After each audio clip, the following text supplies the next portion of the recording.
So we want to take a moment to welcome you all to the Communities of Opportunity and the Healthy and Safe Environments joint breakout session. We will begin by doing a land acknowledgement, go over a brief introduction of our healthy and safe environments and communities of opportunity work, and give panelists a moment to briefly introduce themselves and their organizations. After that, we will move into questions for our panelists and then give audience members an opportunity to ask some questions by using the chat in their Whova or their Zoom app. Also want to let you all know that this session will be recorded and available for later viewing, and that one of our panelists, Korean Community Service Center, and their attending youth will need to step out of the discussion at 10:50. My name is Nainona Bourgeois, and I work in the Healthy and Safe Environments Unit on the Best Starts for Kids initiative, supporting grantees in their effort to create policy, systems, and environmental change. And I will let my other colleague, who is helping facilitate today's discussion, introduce herself. Good morning, everyone. My name is Blish de Lissette, and I am a program manager with both Healthy and Safe Environments as well as Communities of Opportunity. Welcome to this session. So we're going to begin by doing a land acknowledgement, as I said before. So let's start by acknowledging that we are on the unceded ancestral lands of the Duwamish people, Seattle's first people, past and present, who are Muckleshoot, Suquamish, and Tulalip. And we acknowledge all the Coast Salish people whose land and water we benefit from. We honor the gratitude, the land itself, and the Duwamish tribe by remembering what this country was built on, a nation erected alongside coordinated efforts to make us forget. No amount of rationalizing intrusion, extermination efforts, control, relocation, violation of treaty rights, and denial can erase what was done to Native people. We acknowledge their historical connection to this land. We make visible the colonialist, racist, and genocidal injustice that systematically aim to destruct Native people and still perpetuates in outcomes that we see today. Let us not forget their resistance and enduring presence when acknowledging their story. Let us lift the resilient spirit of Native people that are still here, continuing to honor and bring to light their ancient heritage. That land acknowledgement couldn't be more important given the current context that we are all experiencing today.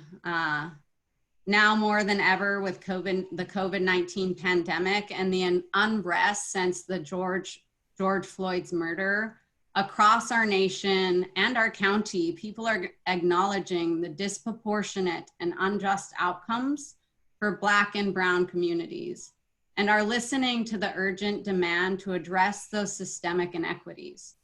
This panelist discussion includes guest speakers from community-based organizations that have deep roots in the community and are doing great work in partnership with community and youth to create transformative change. Today, they will discuss how young people and families work upstream to impact inequities by race and place. So as I said before, my name is Nainona Bourgeois, and I work in the Healthy and Safe Environments unit on the Best Starts for Kids initiative, which works to impact the community in which children, youth, and their families live, learn, work, and play by developing policies, creating or improving systems, and changing environments. Policy systems and environmental change approaches seek to go beyond programming and into the systems to create structural, sustainable type of change. The policies that our initiative focuses on are in the areas of healthy food access, physical activity, unhealthy substances and dangerous products, and safe and health promoting environments. I'm gonna have Blizda introduce the Communities of Opportunity work to you all. Thank you, Nanona. So Communities of Opportunity is funded jointly through the Seattle Foundation and King County through the Best Odds for Kids levy. COO is focused on decreasing disparities in health and well-being and improving quality of life in communities with the most to gain by investing in places and people that are working for community-driven, multi-sector solutions to the upstream causes of inequities. COO uses a strength-based approach, which centers community voice and leadership and supports communities in their efforts to build connections, capacity, and resilience. We're now going to take a moment to tell you our secret code for this session. This code is healthy.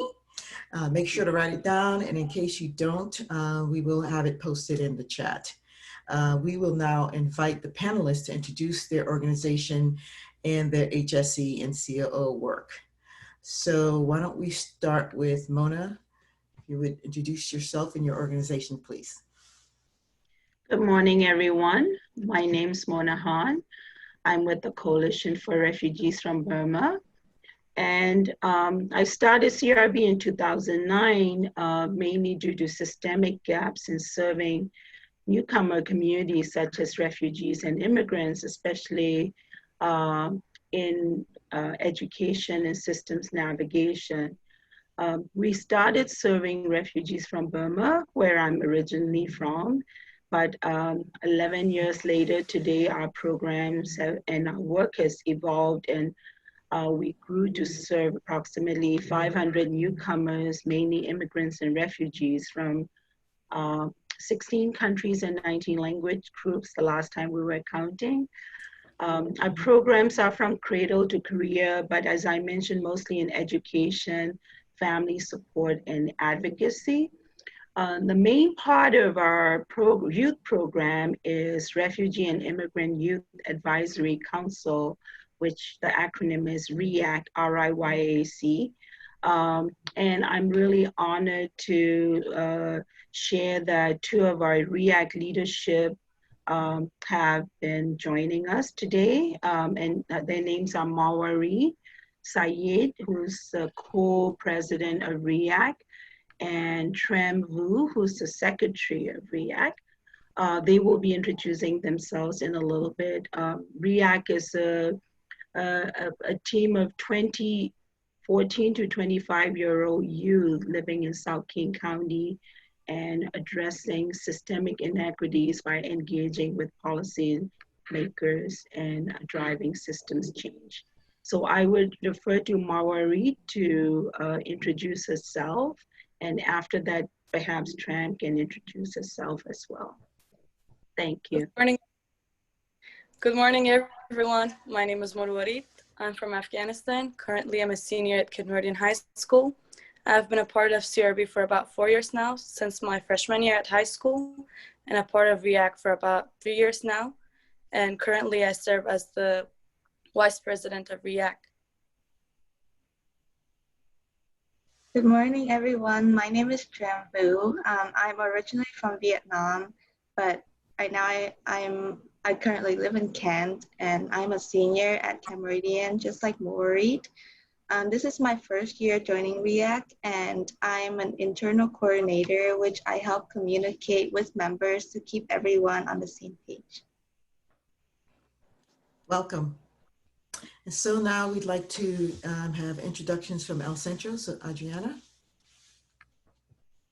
Good morning, everyone. My name is Adriana Ortiz. I'm a human rights attorney from Colombia, and I work at El Centro de la Raza. El Centro de la Raza is a community-based organization based in Seattle that works for the defense and protection of vulnerable communities, particularly the Latin community in Washington State. We provide different services, such as educational services. This includes daycare, English as a second language, and after-school programs. We also provide housing, have a food bank, and we provide know your rights trainings on a permanent basis. for immigrant communities. Thank you. And next we have Jamae from Feast. Good morning, everybody. My name is Jamae Marsh. I'm the Executive Director of Feast. I use they and them pronouns. Feast is a youth-led organization working to improve health in our schools. We believe that systemic change is necessary for young people's mental health and physical well-being. Our organization is rooted in radical joy, and we elevate youth of color as powerful organizers toward health justice. Our organization started back in 2008 in the Delridge neighborhood and began with a dinner program that was hosted with one CSA box and a bunch of incredible artists and young people. And it grew into a robust dinner program and community organizing base that prior to COVID and school closures, we were organizing in 4 high schools in Seattle. We work out of Tyee and Evergreen in the Highline School District, and also Rainier Beach and Chief Sealth in the Seattle School Districts. And so the projects that we're funded by through these grants are to support our base building work as well as our systems change work. So we're primarily focused on increasing access to fresh, healthy, culturally relevant food via our community dinners and in our organizing spaces that are now virtual. And in our newly virtual spaces, that's where we really build analysis for the systems change and have been able to identify these youth-determined goals that school food be fresh, which means a return to scratch cooking, that it be free for all students, and that it be culturally relevant food with a great variety that reflects the diversity in our schools. And so we work in partnership with leadership from both school districts in Seattle and Highline to be able to incorporate things like youth developed recipes district-wide, to pilot snack programs, proving that access to greater fresh, healthy food in the schools also leads to students' increased academic performance, also positive effects on classroom and school culture. And then we're also working with districts to just implement more scratch cooked meals overall. But at the core of our work, we're really building power and positioning young people as the experts on school food and of their own experience, and creating space for them to speak directly to decision makers about the policies that most impact their lives. Thank you very much. So now we have Joanne from Korean Community Service Center. Hi, everyone. I just want to say thank you for giving us the opportunity to share our work. My name is Joanne Kim, and I organize the youth at Korean Community Service Center. We are a community-based organization that's based up in Edmonds, Washington, and we were founded in 1983, and we provide services and meet the immediate needs of the immigrant community, the Korean immigrant community, and help them navigate the system and overcome financial, legal, cultural, linguistic barriers in our community so that they can thrive. 2 years ago, we got funded by BSK to do a survey to just figure out what the health of the Korean youth in our community looks like. And we found that there was higher than expected levels of anxiety, depression, feelings of loneliness. And we know from national data that thoughts of suicide is also prevalent in our community. And so we, through the grant, had the capacity to build a youth council that started last year. And we've been doing a lot of storytelling work to dig deeper and figure out why this is the case. And we found a common target, which is this expectation to be the model minority. And that has really impacted our mental health and also the relationships that our community has with other groups. I'm joined here today with 2 of our amazing youth, Hope and Leah, and I'll let them introduce themselves and a little bit more about our work. Hello all, my name is Hope Yu, and I'm one of the research and development leads on the council Joanne referred to.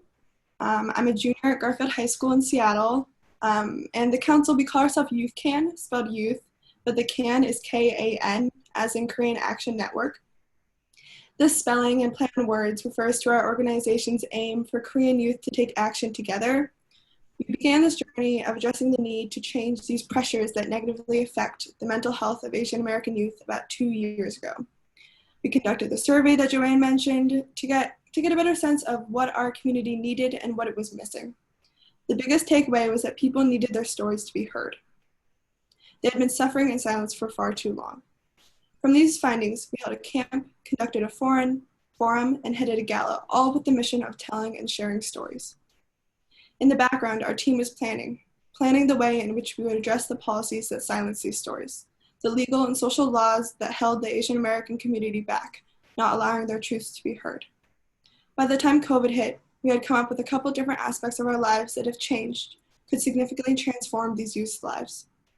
The most prominent facet was our education system.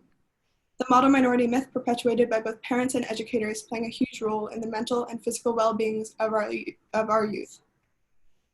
Furthermore, the fact that even though schools claim to diversify their curriculums, many important and potentially identity-shaping events throughout many Asian countries' histories are ignored through a Eurocentric lens. Our solutions range from mandatory blind grading to the push for integrated ethnic studies through Washington high schools. Thank you.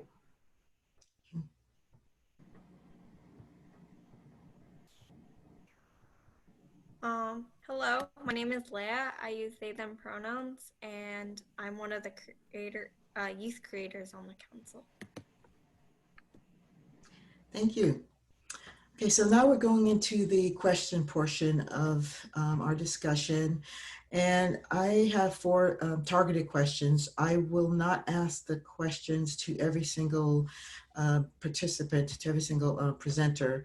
However, if you feel compelled to respond to that question, please feel free to do so. So the first question is, what role does race and racism play in how you developed and implement your projects, as well as how you engage community and youth? And why don't we start with you, Joanne? I'm going to pass it off to Hope and Leah to answer Awesome. the question. Okay, Hope. Okay. Race and racism is a large part of our project as a whole. One of the main focuses is how stereotypes and racist behaviors put pressure on the Asian American community. As mentioned before, we were seeing stereotypes such as the model minority myth and tiger parents as key points in many stories. In large part due to the way racism against Asian Americans is so integrated into our day-to-day culture. From the get-go, we knew that to properly address these findings, we had to consider as many different ethnicities within the term Asian as we possibly could. We knew just talking to only Koreans or only Chinese people would discredit and undermine our entire goal. Furthermore, we tried to address the underlying racism between South and East Asian countries, something that is not discussed as much as it should. All in all, our work is about taking actions that address the needs of an entire racial group, something that will never be finished. However, broadening the scope of our stories is a good start. Leah?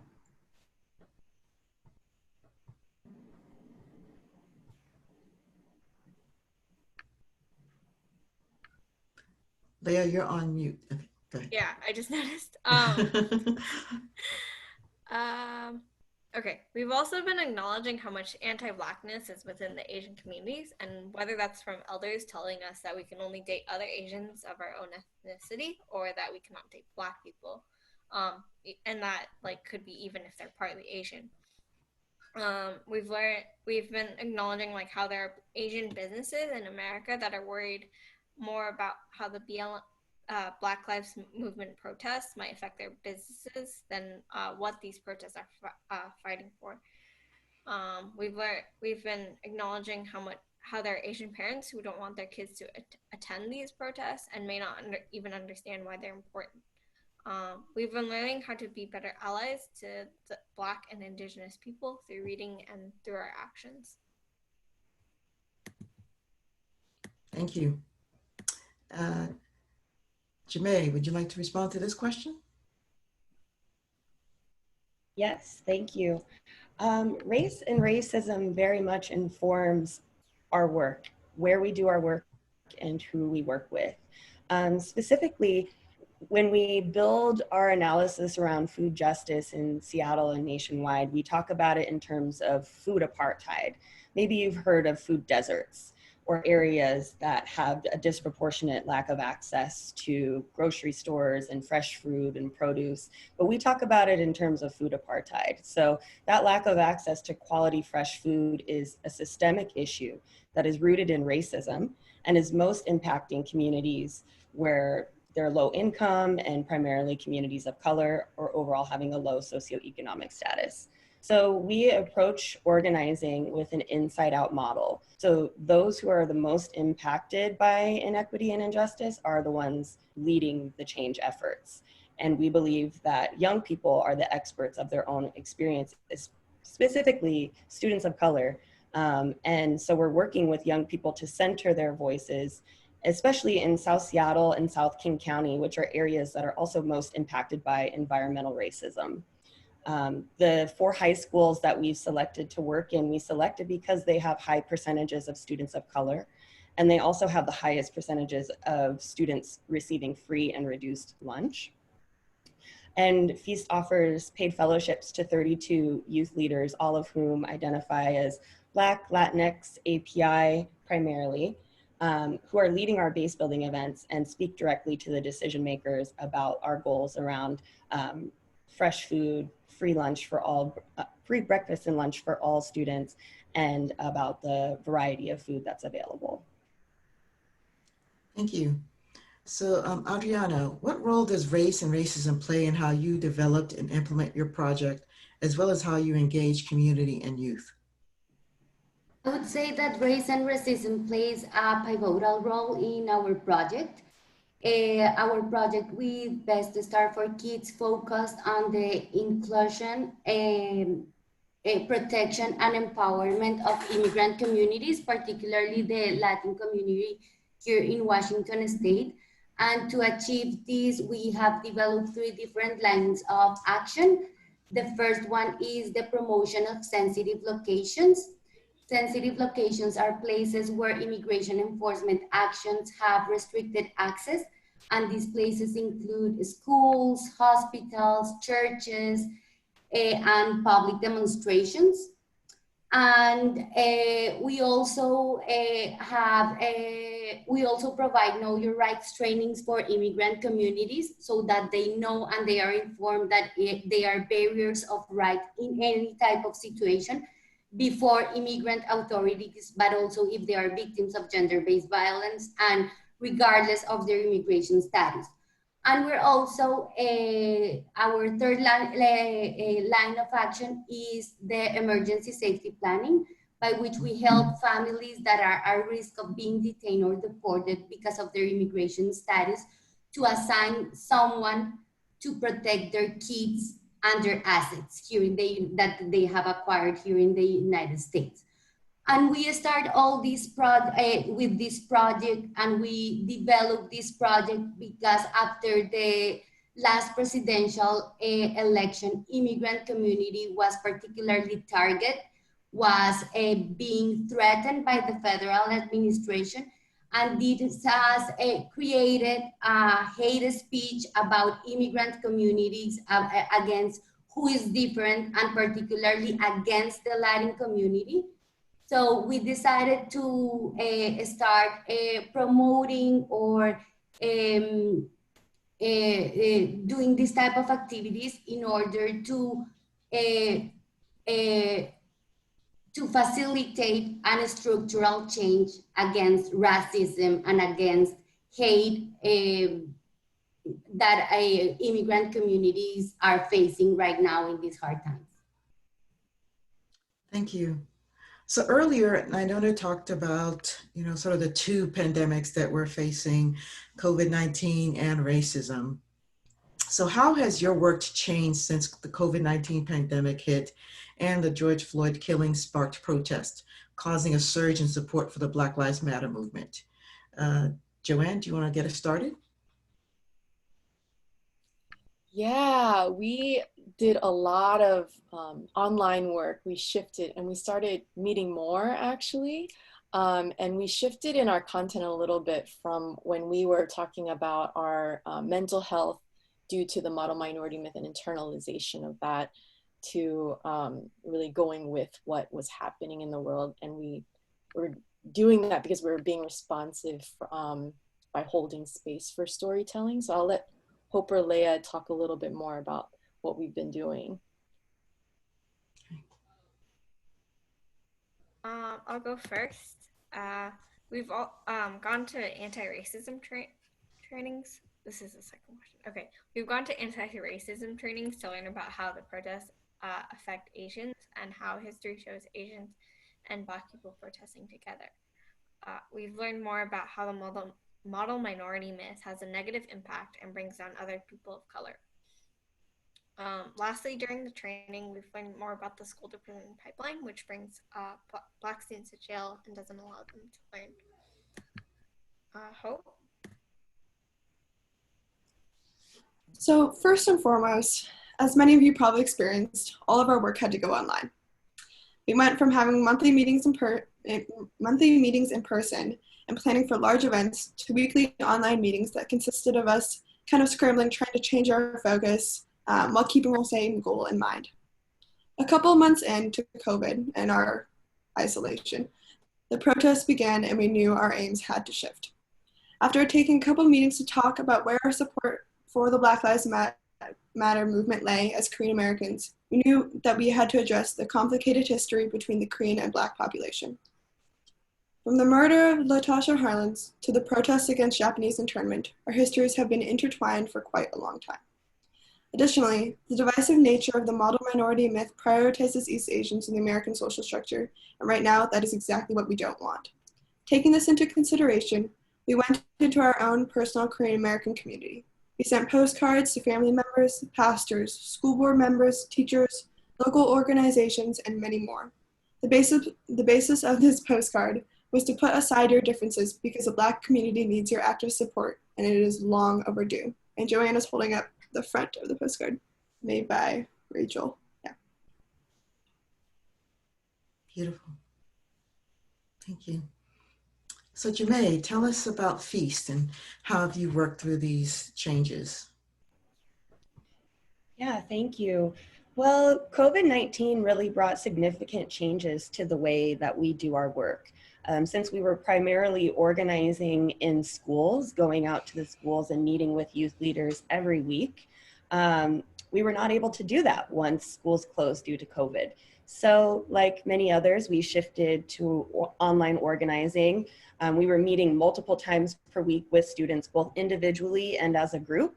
And it actually provided us a bit of an opportunity to meet with students across schools and across school districts to really be trying to provide social and emotional support to our young people who were feeling very isolated at the time, and also building their analysis around the historical and emerging health equity issues that we were seeing.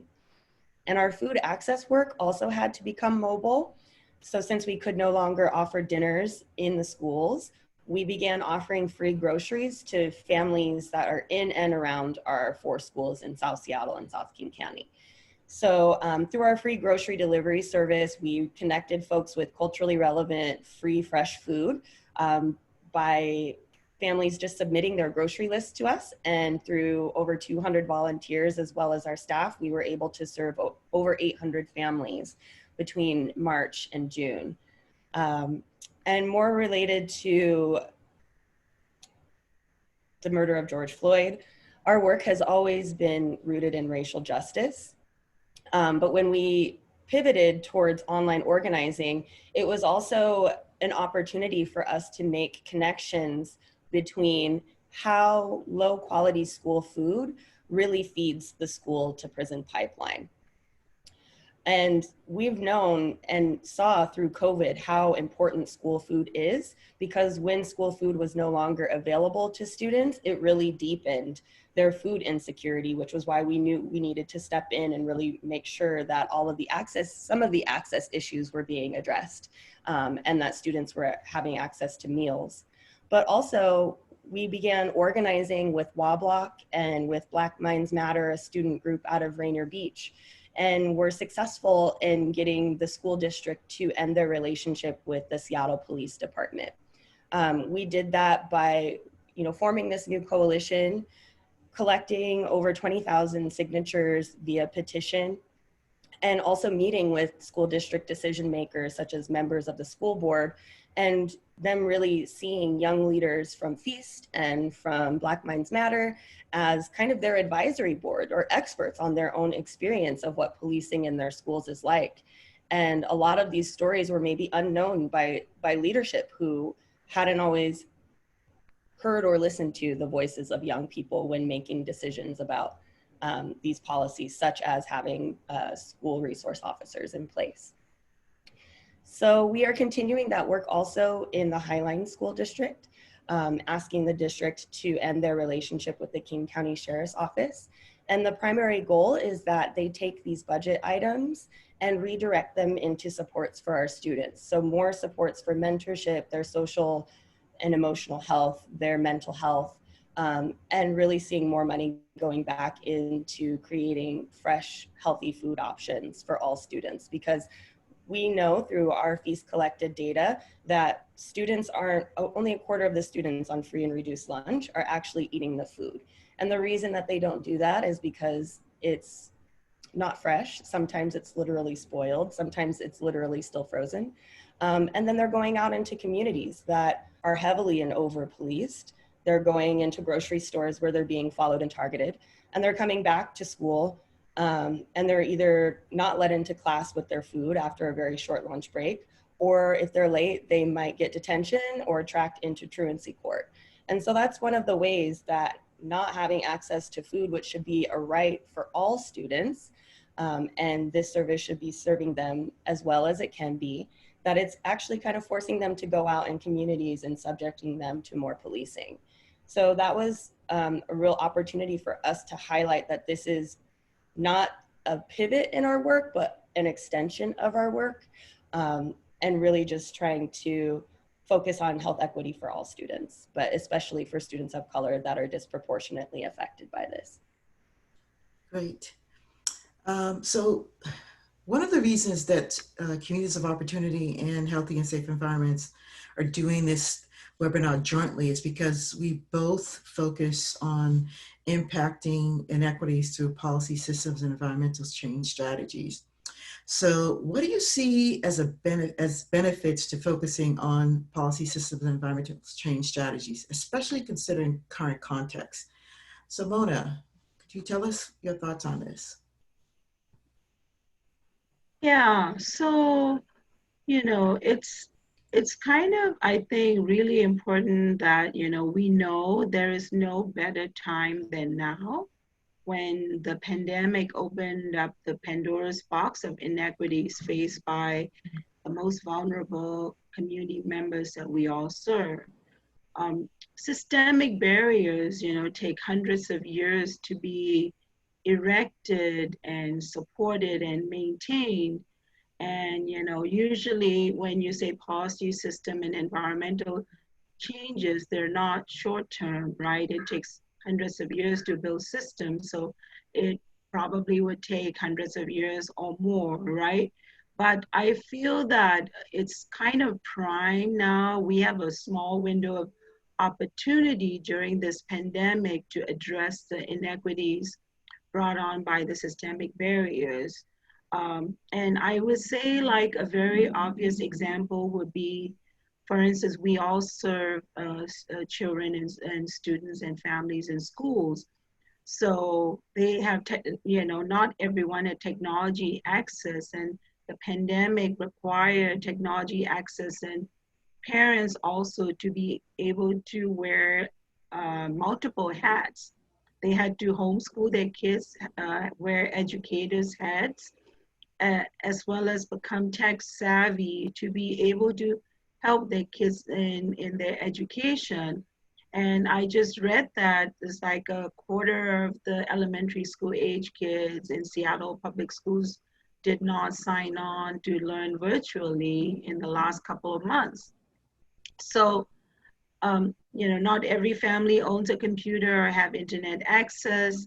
And when schools close down, we find out very quickly that our families had tremendous challenges to have their kids even sign up to classes. And most of the families are, you know, more working graveyard shifts or multiple jobs, and they are essential workers that we need. So I think, you know, there's a opportunity for us to do advocacy for every school age child to have access to a computer and internet service, and also parents to get help in like how to navigate, right? Like this. And I think like for us with both the COO work and then the Healthy and HSC work, it's really, our youth program has been really successful because what's important to families are important for the youth because they are affected by all these challenges. So we kind of think that this is a good time to build culturally appropriate leadership and soft skills of the youth to help organize and lead their community for the things that they need, and critically analyze all the greatest challenges, and then create opportunities to have their voices heard and build their soft skills and civic engagement, build on their civic engagement chops, you know, beyond what they're currently participating. So I think that's one of the ways that I think, you know, community-based organizations like us too, that we let the school board and city council and other, you know, board members of other ECBOs to really create opportunities for building that kind of leadership for systems change. Thank you. Adriana, what do you see as some benefits? I would say that the benefit is that with policy and system work, you would achieve a greater impact than when you work individually or when you just work to attend individual needs or most immediate needs of the community. So that's the benefit I would find of working with policy. I think that you can achieve a greater impact and you can bring structural changes to society if you start doing this type of work. Of course, it will also need other type of strategies. It's also important that individual work. It's also important to do advocacy. It's also important litigation. So I think it is a mixture of strategies, but you can leave the policy work and the system works aside. You need to work to bring all these strategies together in order to achieve structural changes to society. Thank you. I also want to open this up to other panelists if you want to respond to this question.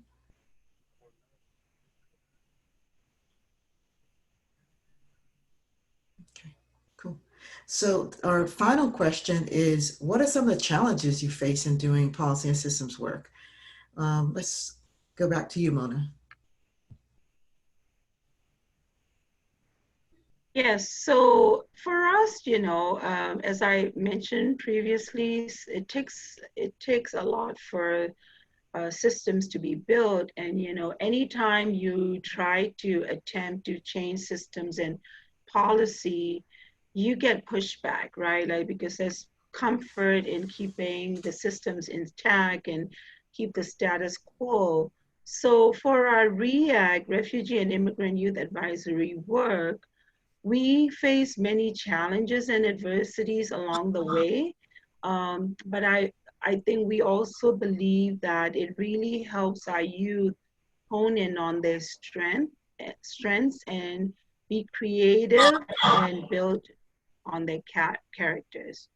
And I think that, you know, it's the REACT. I want to explain a little more on like how the REACT works.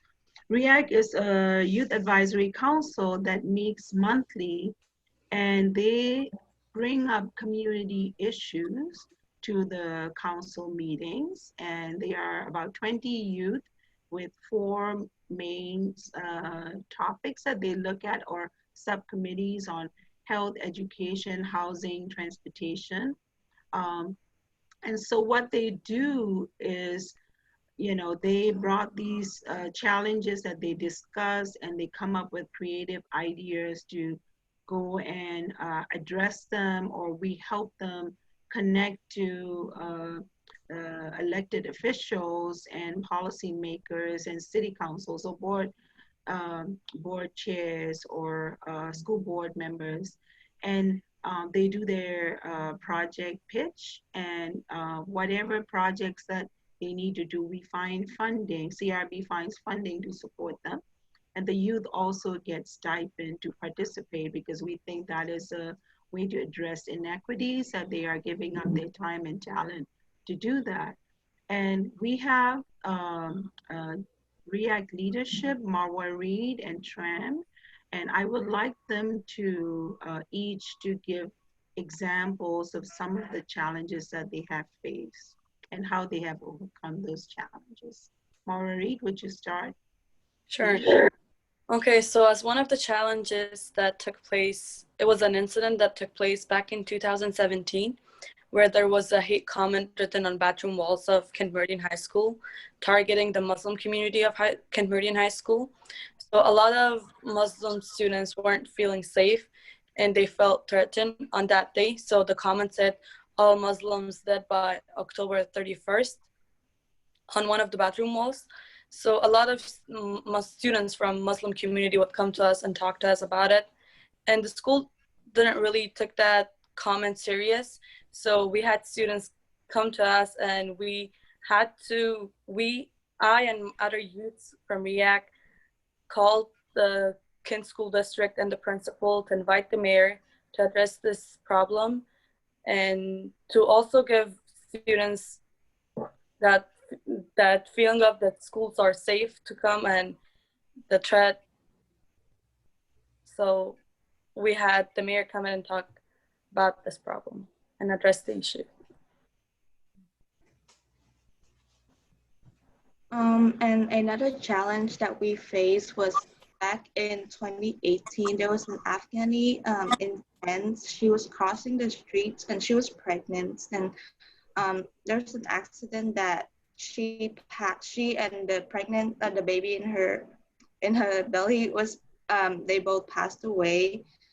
And so we wanted to, as REACT, we wanted to create like a roadside memorial for her and her baby. But when we talked to the city of Kent, there was a lot of complications that we had to face. Like they were trying to like verify, and it just took a long time. So the challenge is still continuing. Like we're still working on it. It's still taking a long time, and especially with the pandemic, things were put on hold. It's harder for us to reach out to people. It's harder for us to get them engaged and getting support. And so we are working on ways where we can try to navigate this situation. But now 2020 is like 2 years later, and we still haven't gotten this roadside memorial up yet. So it is a challenge that we are continuously working on. Thank you. Adriana, what have been some of the challenges you faced? Well, I think that one of the challenges we have faced, but I think you always face when you work with policy changes, is that it is very time consuming. No matter how laudable your initiative is, no matter how supportive the community is of your initiative, it will be very time consuming because most of the policy work involves several and different actors. They have their own agendas, they have their own priorities, they have their own internal processes. So that will take a lot of time to involve them and to get them interested. So you have to be very patient. You have to insist. You need to persist in order to achieve the changes you are willing to make. And I think that not being patient is one of the things that impede too many public policy or many policy initiatives to become truth, because I think that people, funders, agencies, organizations get defeated too early. Thank you. I want to actually thank all of you. I've been so impressed with the work that each of these organizations have done. I've been impressed with the drive and persistency of the young people working within your organizations. And I want to just thank you. I know these are really challenging times, and I continue to be humbled by your work, and really want to thank you for being here today. I know that there are probably many questions that will be coming up for each of you when we get into the question and answer period. But for now, I want to pass it on to my colleague, Nainona, who will talk to you a little bit about some common questions we have for each of you. Hello. Let's see if I can get to the next slide. So these are our, as Blish just said, I'll be facilitating this part of the conversation, and there are common questions, so they're open to all of you. So please feel free to chime in. Definitely want to hear your perspective. Uh-oh, where are those questions? Sorry, technical difficulties here. So what are some lessons that your organizations have learned to date while working your PSE project?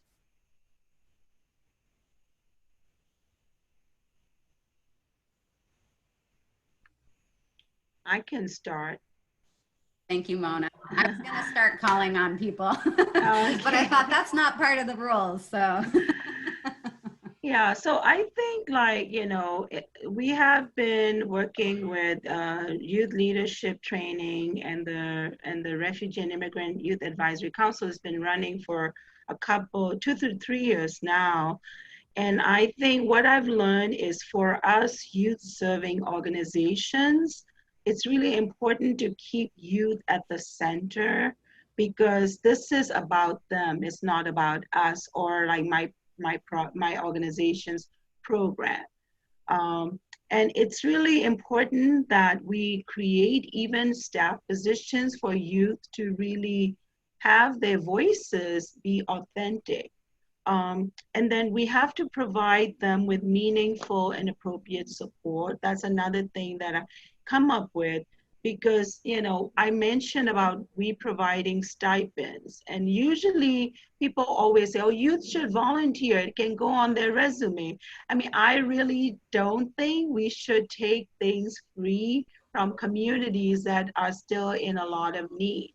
I have a principle to compensate people for the work they do and value the work they do. So that's really important. And the kind of support that we try to provide is they drive the projects. We support them with finding funding for stipend, or building, you know, what a council should be. What is a consensus decision making like? You know, so we build the infrastructure so they can be eventually in school boards and city councils and our leadership, our future leaders. And then train other youth serving folks. You need to really know how to talk to the youth, because they are different. They are like, they have different culture, and there are certain things that motivate them. You know, old people like me cannot think that, you know, they should just jump to my commands, right? Like, so it's important for agencies who want to connect to really know that youth culture, and then give them capacity building chops. It's so important to invest in training them.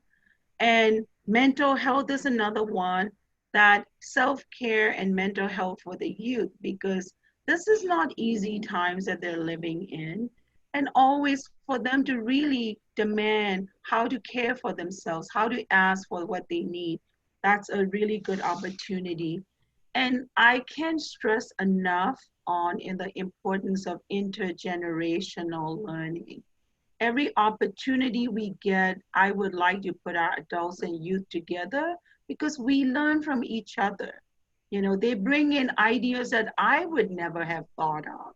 So I have to have that humility, and we should have that little bit of wisdom and experience to share back as well. And connect policymakers and administrators and, you know, directly with the youth. We cannot be gatekeepers because they want to hear directly from the source. So those are some of the things that I think that I've come up with. I have some ideas for funders later on that I can share. This is just youth serving agencies that I want to share from my experience. Thank you. Thank you so much, Mona. Really do appreciate that and the way in which you definitely elevate youth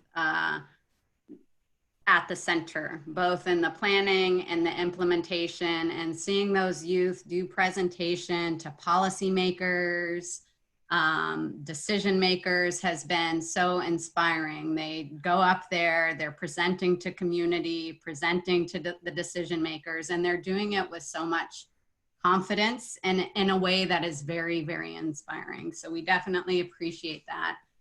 And Joanne, I'm not sure if you are still here. I know the youth and you Joanne left. Yeah, he had to go. Okay. Does anyone else want to respond to that question? Yes, I would add that it is very important to empower the community and in any type of policy work you wanna do, because at the end they are the ones that are going to demand the services or the rights they are entitled to. So it is very important to empower the community and the people you serve. In our particular case, as I mentioned, one of our line of actions is sensitive locations. And through this work, we particularly train and provide technical assistance to potential sensitive locations that, as I mentioned, include schools, healthcare centers, places of worship. So you would initially think that that type of work only involves these type of institutions, but only if the community and immigrant people are informed that these places are sensitive location, is that they are going to effectively be protected. And so I would add that it is very important in any type of work to involve the community and to empower them. And also, I would say that it is very important to be very resourceful with the resources you have. And these include both human, economic resources, because there would never be enough money to develop your initiatives. So you have to be very resourceful with the tools and with the money and with the people that you work with, to achieve a more impact with the little things you have. Thank you so much, Adriana. Yes, definitely seeing you go out in the community and do so many of the Know Your Rights trainings and community benefiting from that, and in a way that is empowering, right? Like their rights that they're entitled to, and rights that are then activated, right? Because you don't know what you don't know. And I think the being responsive, like hearing you say, like, community knows best what services they need. You don't want to develop a service that then is going to sit on a shelf and not be used. And the way in which you've pivoted and responded to those requests, whether it be development of new Know Your Rights trainings that are gender-based violence trainings, like those kind of things that you have done have come directly from the community and have had definite like impact and high attendance, so meaningful. Yes, I would add that we decided to focus empowering community because personally, I don't believe in an assistentialist approach to have a big impact. or to have structural changes. An assistentialist approach to solve people problems will probably solve the problem of 5, 10 families, but it won't bring structural changes. That's why I particularly think that empowerment and educating our community is at the end what will bring structural changes to society. And this is a call for both organizations and also funders, because sometimes we tend to prioritize that type of approach and that type of services because that's the easiest way to have like a lot of big numbers in our projects. You know, we serve 500 families because it's always easier to give 100 bucks to each family so they can attend their basic needs. But that's the shortcut. If you want to really have a greater impact, you should always prioritize empowering your community and doing, as I mentioned, policy work and bringing other type of strategies that are probably more time consuming and more complicated, but they're better, always better. Thank you for sharing. Well said. Yeah, very much. Jamae, did you want to step in? Yes, thank you. A lot of what I heard from the other speakers really resonates with me, and a couple of things that I also just wanted to lift up is that the need for food supports and economic support is growing and not slowing. That COVID-19 has really highlighted the need for equitable access to Wi-Fi and technology for our young people. In the very beginning, especially before some of the students got loaner laptops, we were finding that students were, either didn't have laptops or didn't have Wi-Fi at home or didn't have a sustainable way to connect to that. And I see that as a really huge issue, especially with, the entirety of their education happening online. If you're in a space where, you have multiple people in your home, you don't have a private space to engage in learning or virtual organizing, or maybe you don't have the access to the technology, that we had to actually take some time to be able to connect students with laptops and hotspots and different things like that so that they could even be engaged. And in addition to our virtual organizing, we had to kind of really ask ourselves and lean deeply into how do we still infuse joy and creativity into the work that we do so that our organizing is fun and engaging and something people want to get involved in and want to lend their voices to. And also knowing that it's a really important time to stay connected with folks, because we know young people were feeling very isolated and struggling with mental health and struggling with feeling hope about their future and how things are going to be from now on. And so some of the things that we did was first just prioritize the mental health and the social support for our students and just checking on their well-being before we're even trying to really focus on what our goals or strategy is. There was time for that for sure, but first we just had to check on our people and hold our community close and make sure that they have the resources and basic needs met. And then we started doing other things, we shifted our curriculum to do futuristic writing assignments about imagining a world post-COVID and what they would like to see if their food access was more sustainable.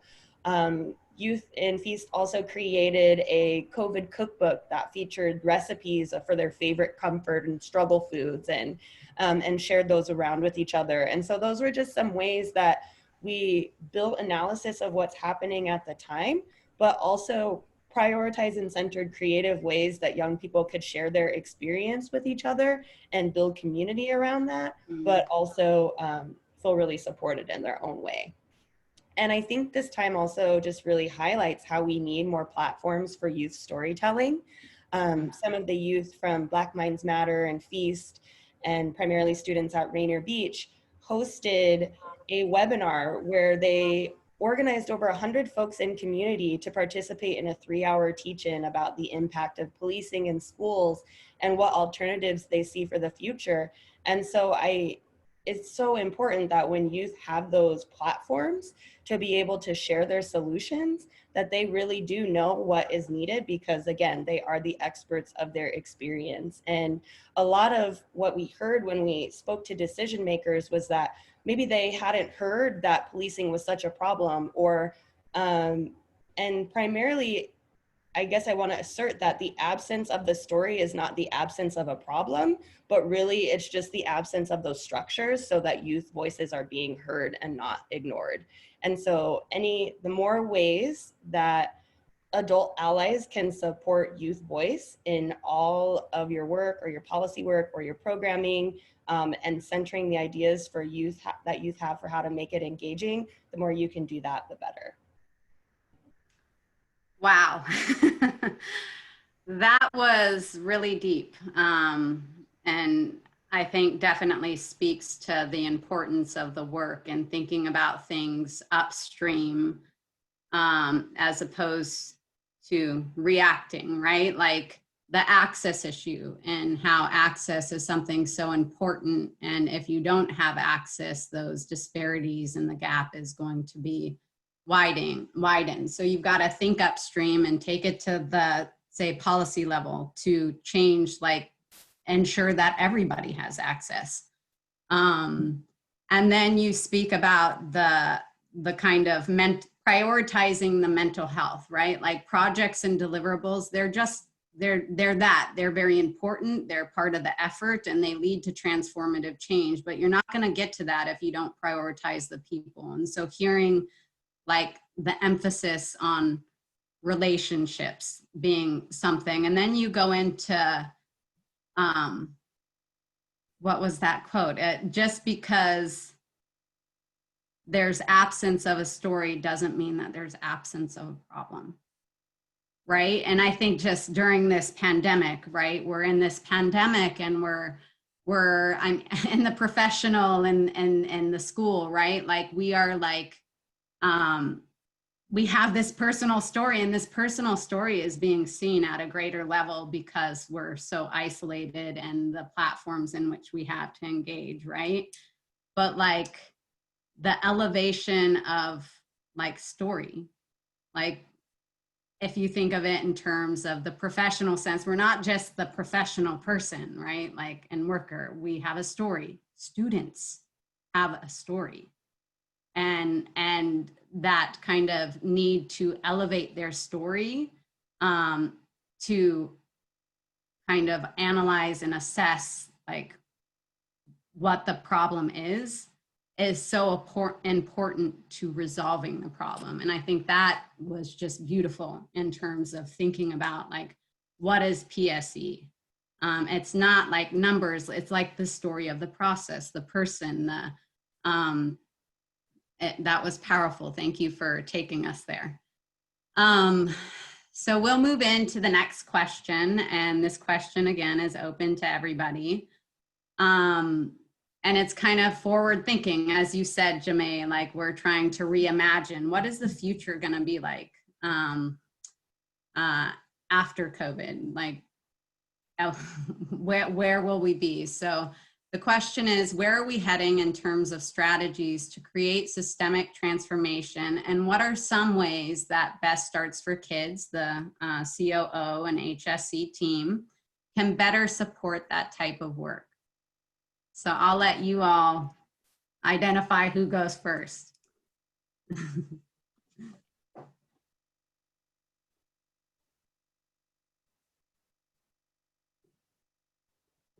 I can go again. Thanks, Mona.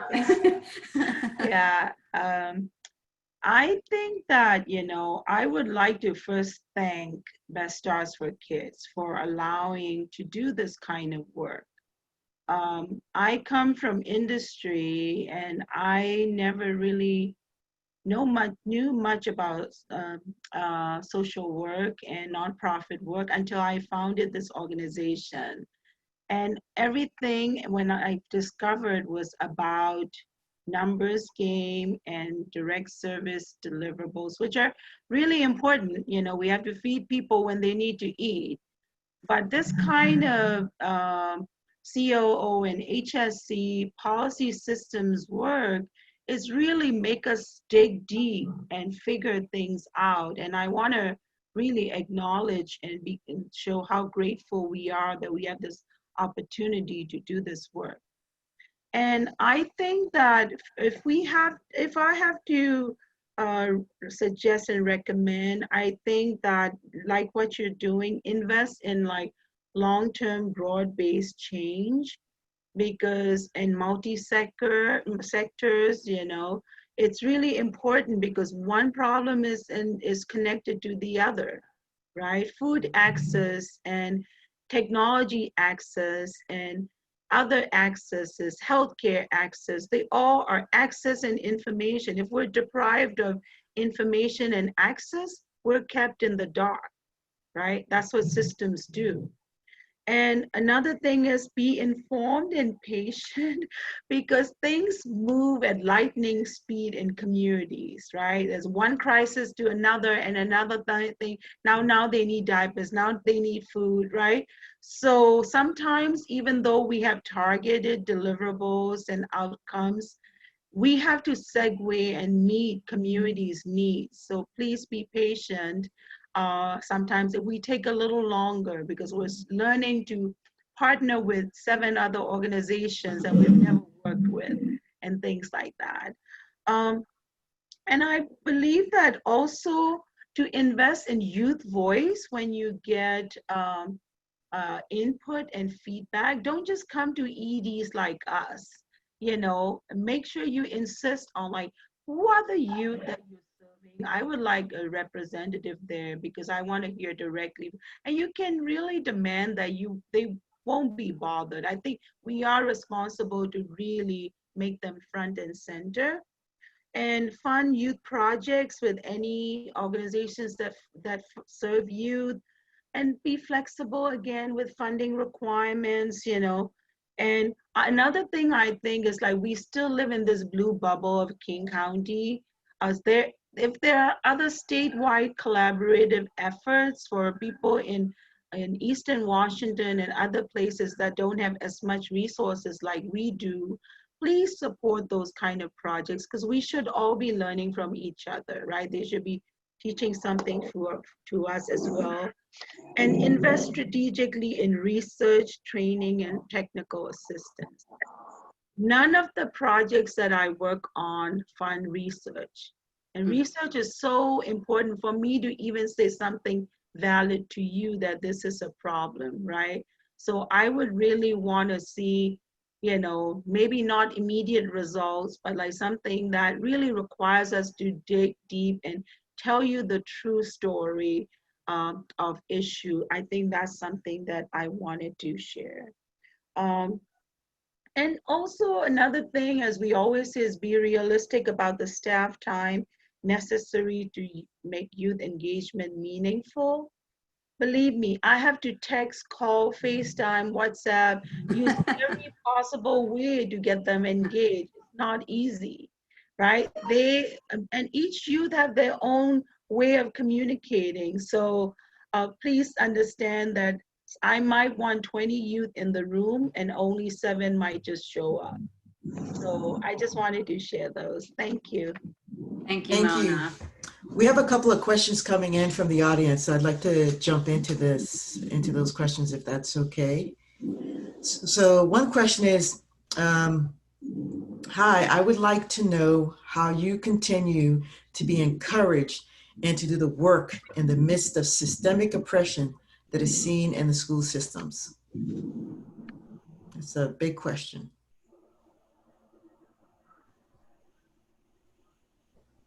I question myself every time I encounter a problem, why I'm doing this work. I'll be honest with you. But when I see kids graduate every year and some going into social work and their successes, their bright faces, their families prosper because one kid graduated from college in a family, I think that's what's keep me going. So every little success is not a little success for me. It's an affirmation of the kind of hard work that we do and then how we have to keep at it and keep chipping away for the barriers to tumble and fall. Anyone else want to respond to that question? I'll respond. Well, Feast is really by and for our community. So, you know, I get a lot of my like passion for the work I do because it's personal to me in the same way that that feels for the other staff at Feast. And, you know, we're all people of color, Black-led organization, predominantly Black and multiracial staff. And especially during this time, we've just really had to support each other and stand in our values um, and really make those explicit and known so that we're there and being seen and other people can see us as examples. Um, and at the end of the day, it's all to create more space for these young people to be heard. And our work is continually relevant and refueling because we are always taking time out to listen to what it is that the young people want. And so, you know, when we were focusing on school food and then the murder of George Floyd happened and young people got really fired up about police sanctioned violence. And so we're like, yes, like, let's talk about that. Like, let's pave the way for your teach-ins, your stories, your activism to be front and center. And because that is what's most relevant to you and most needed at the time. So just continually listening to community and finding support in community is how I stay motivated. Thank you. Does any one of our young people, would you like to respond to that question? How do you stay motivated? I can respond to that question. So the reason I joined REACT in the first place is because I am an immigrant myself, and when I found this organization where I feel like, oh, there's a group of people like me who are interested in advocating for my community and representing my community, it's a very big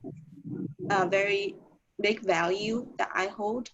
And how I stay motivated is that I feel like my voice is heard. I feel like the work that we do matters, and I feel like everyone like has a story. So where there is these organizations that are here today are creating opportunities. Even this summit, like this is an opportunity for our voice, our youth voice to be heard, our stories to be told. Um, it's just like a really big opportunity for us to grow personally, professionally, but also like as a way for us to give back to our community. And I think that is something that anyone ultimately wants, is that they are able to impact others, they are able to share a part of their life that is meaningful, that makes their life and the lives of others more meaningful. Well said, thank you. If no one else wants to respond to this, we have another question.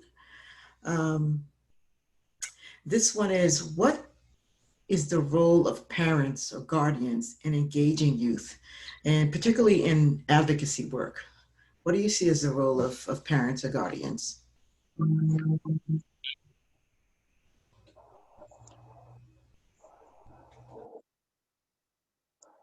I can jump in here quickly. Actually, engaging parents is one of our priority areas, both because they're also impacted by food insecurity, but because also they're the voters. They are the ones that put the elected officials that we target as decision makers in place.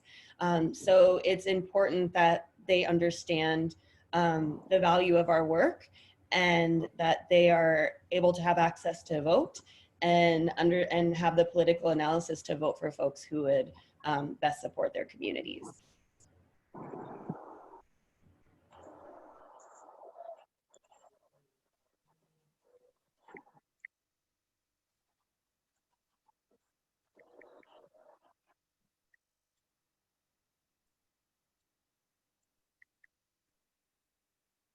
I can also speak again. So I'm very grateful for my parents for supporting the work that I'm doing, because without their support, it would be difficult for me to even go out and join, like, because like I feel like with immigrant parents, they're more cautious about like what their child or children are doing. So the fact that my parents are being open, and I encourage like all parents to be open to their youth doing good, to give back to the community, is very helpful and supportive. And another thing that is like resonated with me when Mona mentioned like the intergenerational idea is that it's not just our voice, it's not just you that have a story, it's the adults, it's the elders also have a story. So my parents also have an impact on me, and when I go to React meetings or when I go to these kind of events, there's an opportunity for me to share stories about them. Like I'm sharing stories about them right now. So the fact that they are supporting me makes me feel more motivated to not only represent the youth like myself, but also represent the generation that are different than me, different than mine, that are also in this community. Thank you. One other question.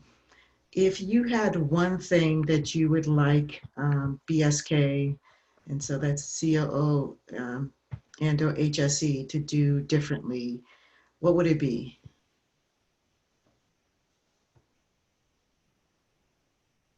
I can answer.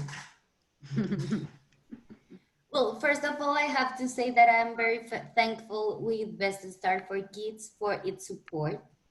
As I tell you through all this year, I think that you have like a very different approach from other funders, because you're really helping us and trying to take the best of us for the benefit of the project, and it's not like this confrontational relationship that sometimes you have with funders. So I really appreciate that. But I would say that I would like to have probably technical assistance support from Best Start for Kids, because we are community-based organizations, or in our case, I'm talking for El Centro, not for all of you, sorry. We are a community-based organization and we have the best intentions, but sometimes we don't have those technical resources to make the most of our work. And that will be great if you can add that thing that I think most of community-based organizations lack. Because we try to do our best with the little resources we have. And I think we all need that little push to have this technical assistance, and so we can have a broader impact in our practice. That's all. Mm-hmm.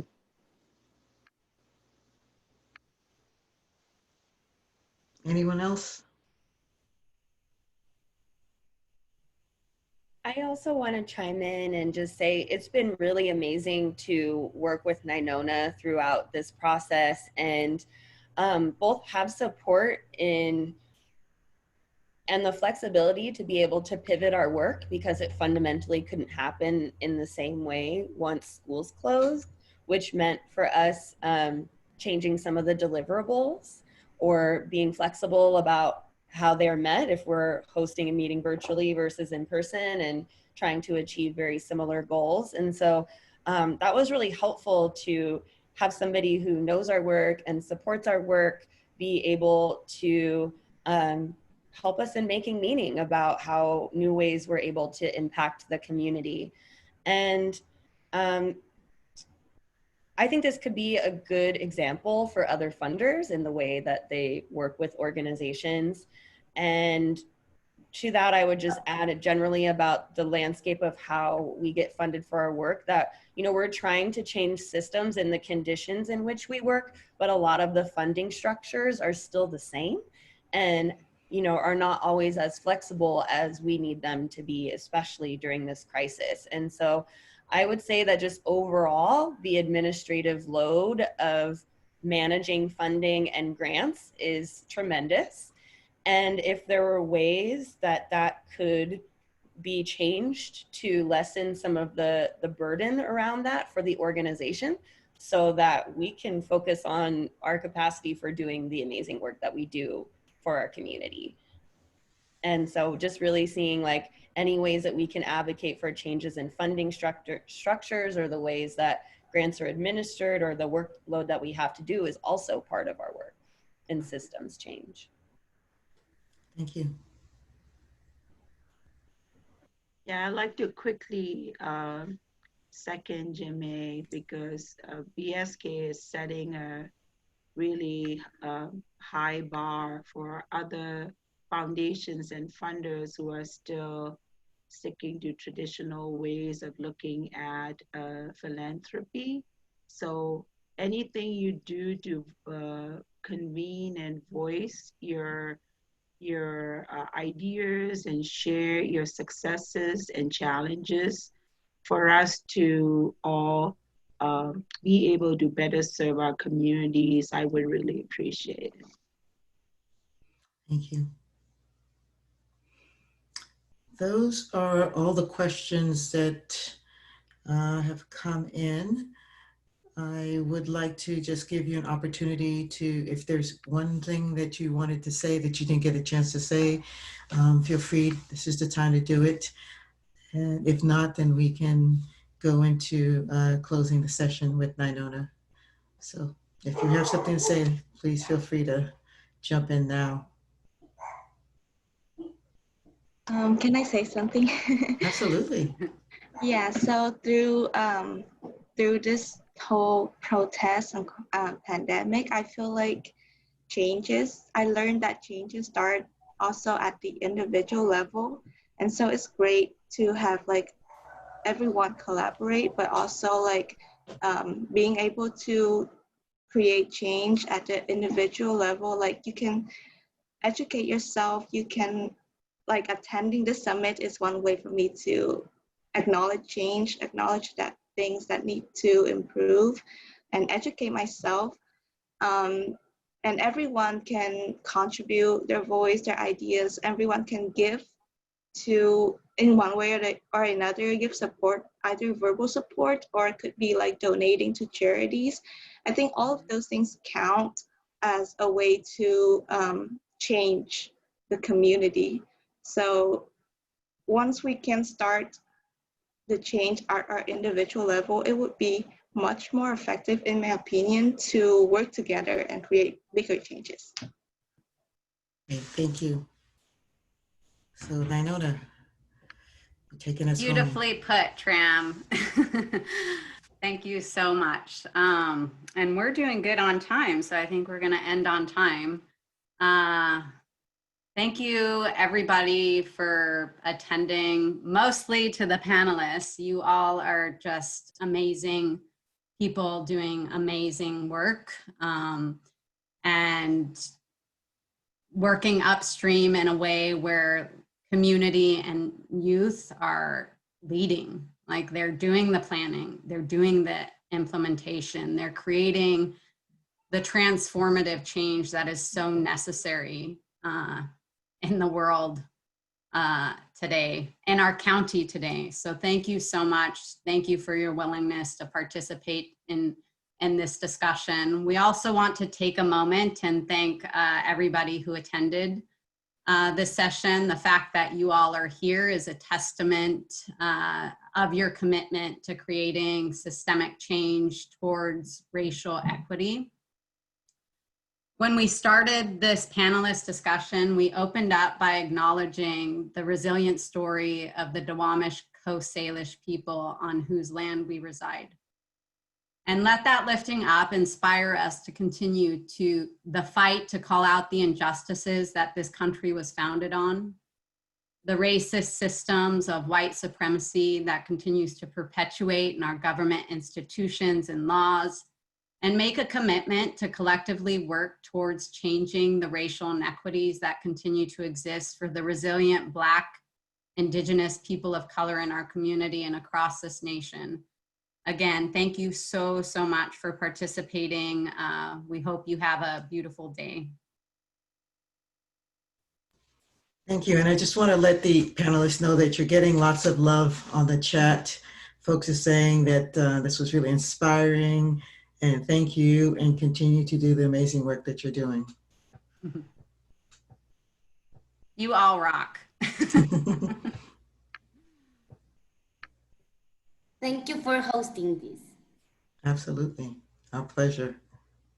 Thank you. Thank you to Have a Whitney good day. Johnson, who is helping us with the technology part. She's in the background doing all that. Yes, thank you, Whitney. And Blizia, Okay. of course, to you too. And please, there are lots of other programs taking place today at the BSK Summit, so we encourage you to attend all the others and to remember that the secret word for this session is healthy. Take care, everybody. Thank Bye-bye. you. Take care. Bye. Bye.